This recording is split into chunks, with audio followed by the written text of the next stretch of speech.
right, joining us now from Key West, Florida, is Stephen Nikila, who is the chairman of the Libertarian National Committee. And I asked for Mr. Nikila because libertarians generally don't want any kind of United States involvement overseas in these kinds of military actions. So I assume you object to this, right? Yes, and thank you so much, Bill, for having me on. We, as a Libertarian Party, have been against foreign entanglements for over 50 years, since the original platform of the Libertarian Party was created. We've opposed all foreign wars, especially wars like Vietnam, Iraq, Afghanistan, and potentially a war with Iran. And we see this conflict as one that could potentially escalate and cascade into a regional conflict that could entangle the United States to have to come to the aid of Israel, which we're vehemently against. I believe that the Iranian government is first and foremost a threat to its own people. They're an authoritarian regime. I believe Israel does have the right to defend itself. I believe they are correct to be adversarial with Iran, perhaps even kinetic adversaries. But as far as the United States supplying weapons, supplying ISR, and the Israelis asking for the United States to get involved again and again, I think we're in a dangerous position where I think Trump's instincts are correct not to get involved directly with an entanglement with Iran that could spiral out of control, especially when the end game is not clear. If the end game is for Iran not to receive or to create nuclear weapons, then the Israeli attacks on supposed Iranian infrastructure should be sufficient.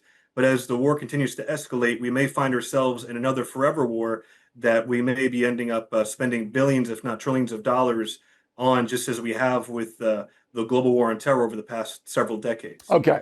So you're making a few mistakes because you're doing a lot of woulda, might, and all of that. If Iran gets a nuclear weapon, the Libertarian Party of the United States is going to look foolish because Iran is not going to get the nuclear weapon for peaceful means. They're going to use it with blackmail. They might even use it literally. They want to kill all Jews. So I don't know how any political party can say, yeah, we're okay, let Iran get a nuclear weapon. And without the United States support, not direct military, but certainly weapons and intel, the Israelis aren't going to knock out completely the nuclear facilities. They're buried under mountains, you know that. They're going to require major bombs that Israel doesn't have. So the Libertarian Party puts itself in a position of saying, if the mullahs get the nukes, that's okay. Or am I being unfair? We believe that the best way to come to an end of this conflict would be to pursue diplomacy. Okay, that's not going to work, and you know it. So look, at this point, there seems to be off the table that the Israelis have attacked Iran. With all due respect, we have tried diplomacy for years. If you read my column on Obama and Biden, they tried to bribe them. They tried to do everything to them. So let's live in the real world, Stephen, please, because if you don't, the discussion just goes off the rails. So right now, the Libertarian Party would be okay if the mullahs got the nukes. Now we go to Ukraine. So you don't want the United States to supply Zelensky with military gear, right? That is correct. I believe that the further the West and NATO pushes Ukraine towards war with Russia, it's already a war then, Stephen. It's already there. War started when Putin invaded. Okay. Correct, so in 2014. I understand that a little bit better than I understand the nuclear thing in Iran. So you don't want the United States to be involved. So if the United States isn't involved, the likelihood is that Putin takes over Ukraine because they need money and weaponry from the USA. EU can do a little bit, but we're the big dog. I just returned from China, Stephen. It is without a doubt that if the United States withdraws from helping Zelensky and Ukraine, the Chinese will seize Taiwan. militarily. They're waiting to see what happens. You'd be okay with the Chinese seizing Taiwan, right?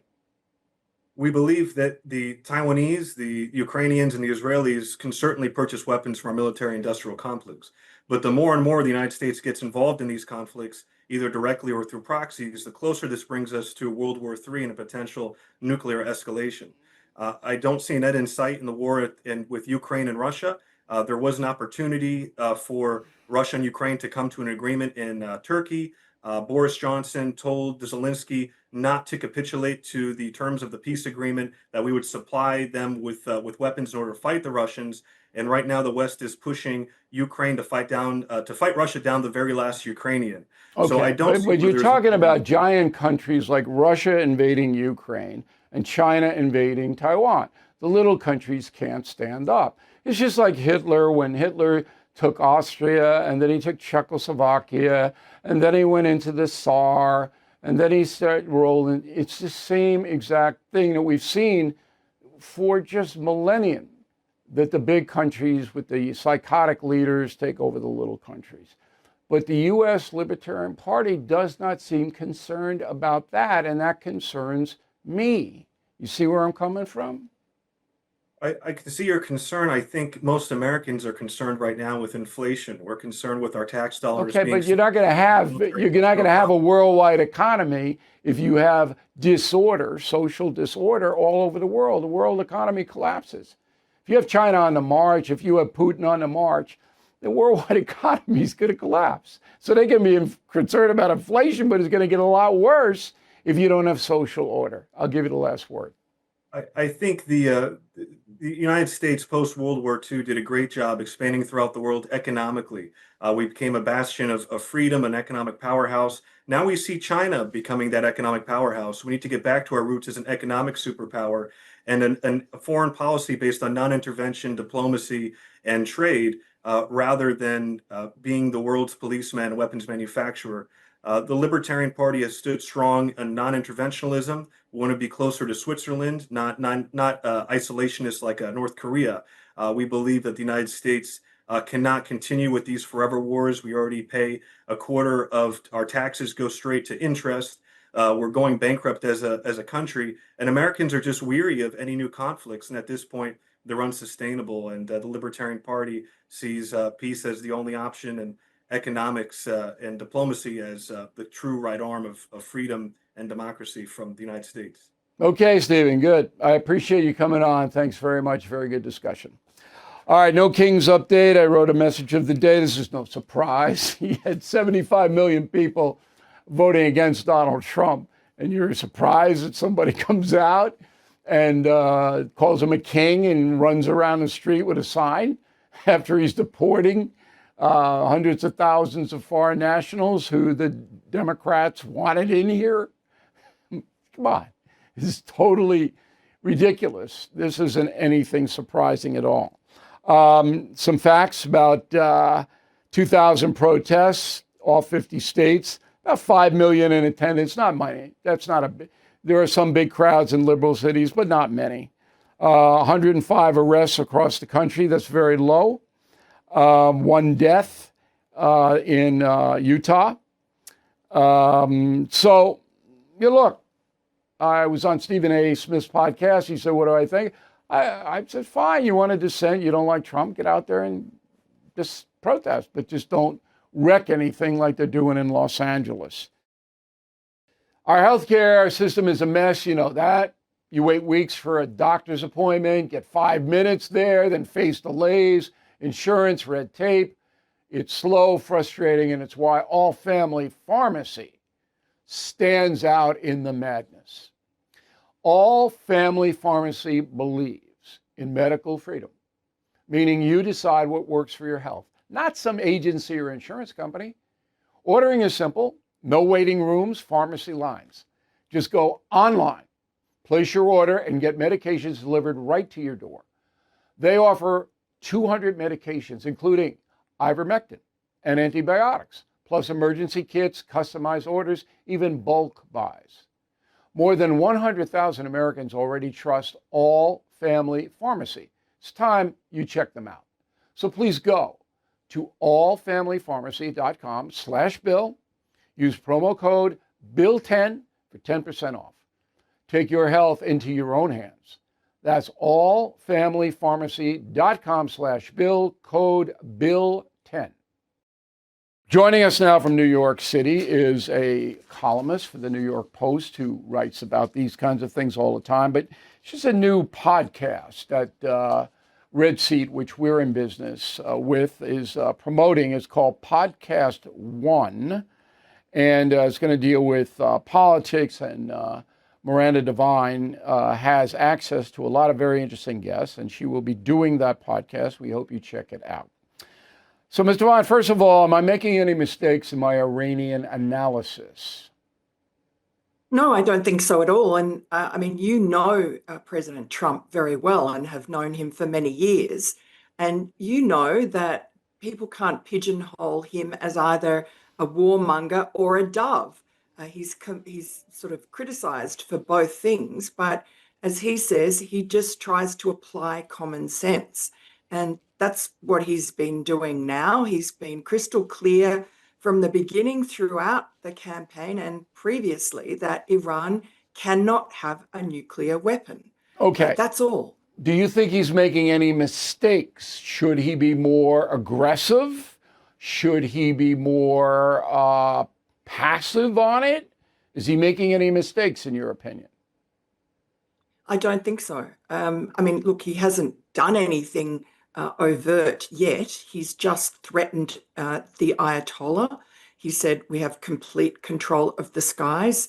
Obviously, Israel has degraded Iran's defenses, so now is a good time to go in and just smash the nuclear facilities. That's all. But what if Israel can't smash them because they don't have the bombs that we have? And say the mullahs hold out, and the only way to obliterate the nuke stuff is for the United States to bomb these mountainsides. Would you support that? That is the only way, because these nuclear facilities are buried very deep down, and only the US has these B-2 bombers that are capable of carrying the bombs that can actually get near them. So, I mean, unfortunately, America is the only country in the world with the ability to do this. And I think President Trump has been weighing this decision very, with great care. And his message to the Ayatollah just a short time ago saying, surrender, unconditional surrender. We don't want the Ayatollah dead. He's safe for now. This is a clear, he's moved. Yeah, he's trying to get right. It would be much better if they threw their hands up, and then the United Nations could go in conjunction with the United States and just take. It's not going to happen, probably, but I mean, a limited strike. What could just happen, do that though, and get out. What could happen is the Iranian people, the Persians, will rise up, and if that happens, the army will turn, and that's what Trump is really hoping for. He's not hoping for any rationality on the part of the Ayatollah, okay? He's hoping that the Persian people will say enough. And that's why he's saying, get out of Tehran, this and that. And it's possible that happens. Not probable, but possible. Well, we hoped for that in Iraq, and it didn't happen. We hoped for it a lot of places, and it didn't happen. But I do agree with you that Trump is not going to allow this thing to go back to where it was, in a sense that it signed some kind of deal, and the deal is murky, and they still have this capacity. Trump has come to the conclusion, and I know this to be true, that they're done. And if we have to push them over the edge, we'll probably push them over the edge. But if we do that, we're going to have trouble with China in particular. And that is a huge, huge story. And I know that because I was just in Beijing. China didn't care about the mullahs. They don't care about them one bit. But they don't want the United States pushing people around and using military action. So that's what Trump has, a very, very complicated situation. I also want to talk to you today about the media. People may not know this who don't live in the New York area, but Miranda Devine was right in the middle of the Hunter Biden laptop thing where the New York Post, to its credit, got the laptop, printed what was on it, and then the mainstream media, the corporate media, attacked the New York Post, saying it was all bogus, which those of us who are honest brokers of information knew was false. And I think that the corrupt media knew it was false as well, but they didn't care. But anyway, you went through a long period of time where you were fighting these people, and then they finally admitted defeat and said, yeah, the New York Post had it right, blah, blah, blah. Do you see any improvement in those people who reported dishonestly about Hunter Biden? No, all they do is morph. They never said that the New York Post got it right. They just seamlessly moved into, oh, yes, the laptop is real. And, oh, yes, then it's used in a court of law as evidence. Oh, yes, but they never go back and revisit their own errors or correct them. They are so arrogant. I'm thinking particularly of the New York Times, which is, all the news that's fit to print, except anything that's damaging to the Democrats or might help Donald Trump.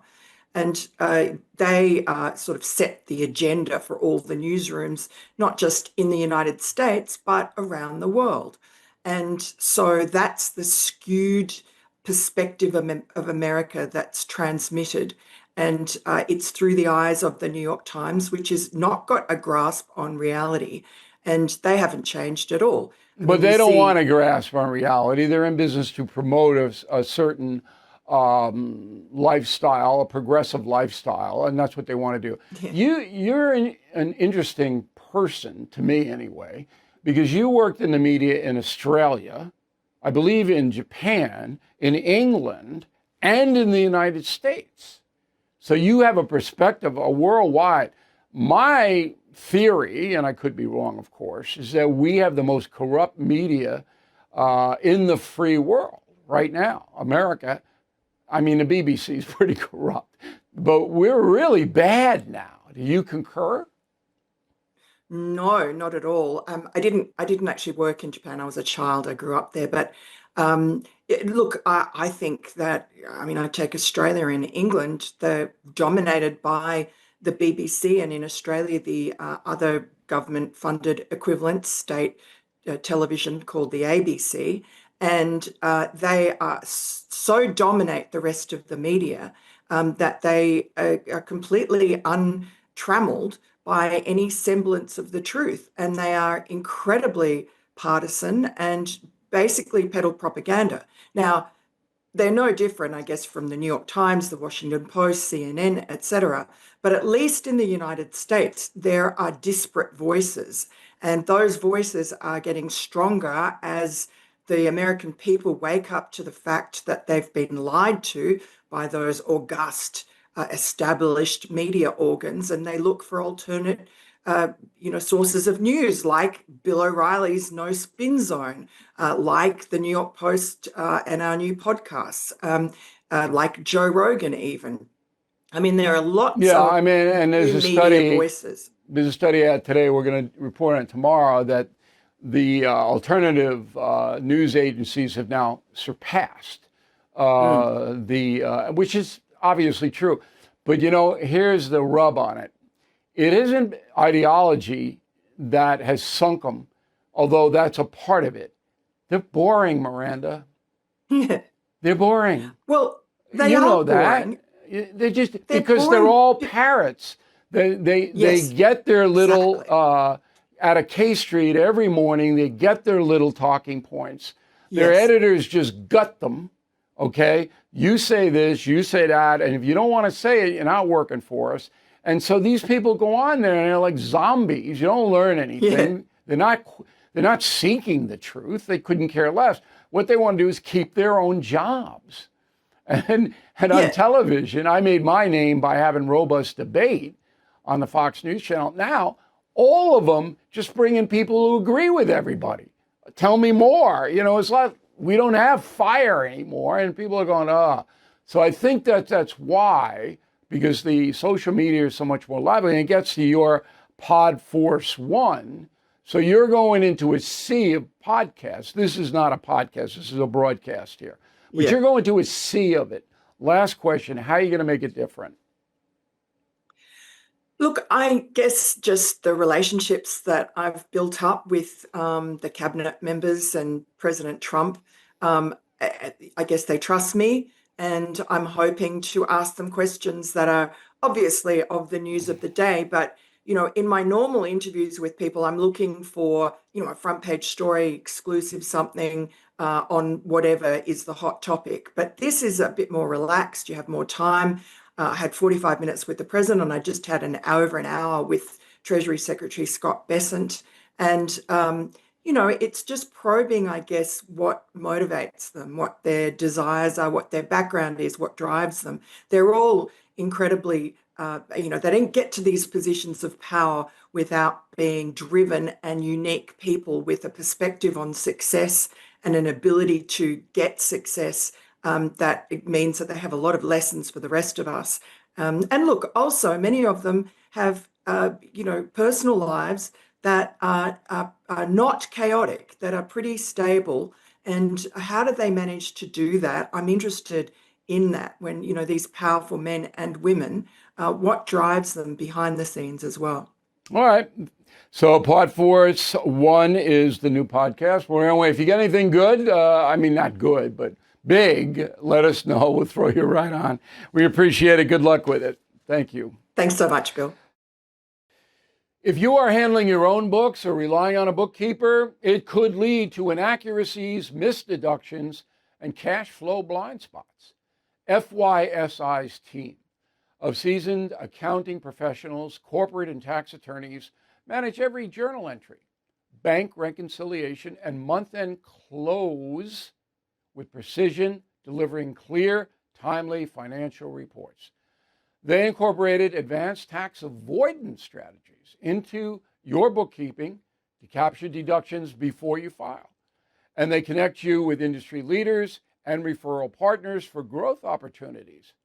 Set up your free consultation to learn how FYSI's experts can transform your books into a growth engine and accelerate your business to the next level. Act now to claim your free $5,000 business assessment, available for a limited time. Please go to fysi.com/Bill. Use promo BILL, or you can call 800-877-4000 today. Hey, homeowners, if you haven't checked your home's title, aka your legal proof of ownership, it could already be stolen. Scammers target your equity, steal your title by forging just one document. Then they can take out loans or sell your home, all without you knowing. So you need to find out today if you are already a victim. Use promo code BILL at HomeTitleLock.com to make sure your title is still in your name. You'll also get a free title history report, plus a free 14-day trial of their $1 million triple lock protection. That's 24/7 monitoring of your title, urgent alerts to any changes, and if fraud should happen, they'll spend up to $1 million to fix it. So please go to HomeTitleLock.com now and use promo code BILL. That's HomeTitleLock.com, promo code BILL. Okay, Fox News. So this is an interesting story. Jennifer Griffin, one of the best reporters in the country. I've known Jennifer for almost 30 years. And there is a guy out in California, an Afghan national named Syed Nassar Nouri. Okay? He was taken into custody by ICE. And he is a former translator for U.S. troops in Afghanistan during the war. And Jennifer's outraged. She says this should anger every American. Throw it on up there. All right. And then others are coming to Mr. Nouri's aid saying, quote, this guy helped our troops. He hasn't broken a single law. He was doing everything right to seek asylum. And yet ICE threw him in detention anyway, the goal of handing him to the Taliban. Well, I don't know about that last sentence, but there's some outrage here that the ICE took this guy into custody. Here's what ICE says. So we're fair. Here's what ICE says, okay? On June 12th, ICE officers arrested Saeed Nasser Nouri, Afghan national, entered the USA unvetted via the CBP, one app under the previous administration in 2024. There's nothing in his immigration records indicating he assisted the U.S. government in any capacity. All his claims will be heard by a judge, and the Afghan Affairs Persecutions Law able to request asylum. Okay, but it's how are you incarcerating him? What are you doing? Obviously, he's going to ask for asylum, and his brother got it.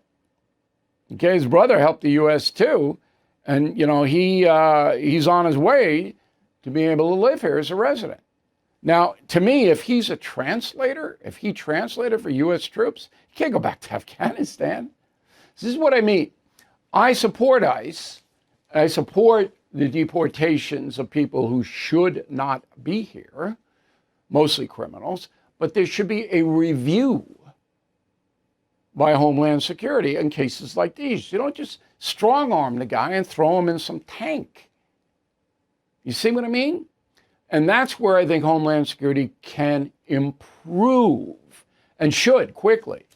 And we appreciate Jennifer Griffin pointing it out to us.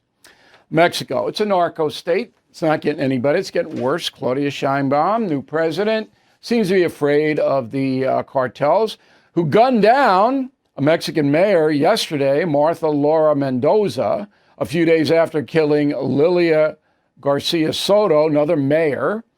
And the cartels are killing local politicians at a record rate, creating chaos in Mexico.